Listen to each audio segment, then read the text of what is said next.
savoir que la rencontre du groupe F et de la Villette, c'est la rencontre d'un parc, entre guillemets, d'un parc urbain, public, et d'une compagnie qui est spécialisée dans un travail très ouvert. Aujourd'hui, on présente un spectacle qui va faire à peu près une quarantaine de minutes, vendredi et samedi, qui contient un peu tous les éléments avec lesquels on a envie de jouer, la lumière, la vidéo, les flammes, les feux d'artifice.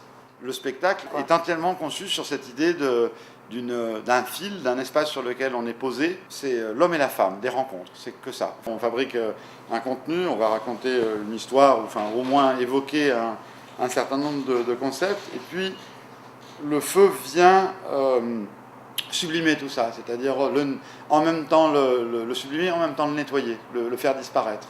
On est parti comme source d'inspiration sur ce spectacle, d'une part sur les tentes du canal Saint-Martin, d'autre part sur une espèce de truc de gamin. C'était tellement mal géré qu'on a décidé de privatiser les éléments.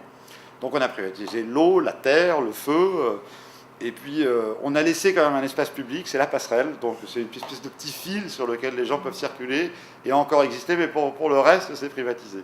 S'il n'y avait pas une nourriture dans le défi d'invention, ça serait assez triste. Il faut qu'on arrive à inventer un environnement, une photographie, quelque chose qui va marquer les gens. Moi j'ai beaucoup d'envie toujours que mes spectacles soient compris par les enfants. C'est-à-dire qu'un enfant puisse repartir sans se dire « Putain, c'était trop compliqué, je ne suis pas assez grand pour comprendre ». Quand je fais des spectacles, c'est d'abord pour que les gens repartent avec une sensation de richesse, de plaisir, de sensation de ne pas avoir perdu leur temps surtout. C'est souvent ce qui se passe avec les gens qui ont vu nos spectacles, ils s'en souviennent, ils se souviennent des images.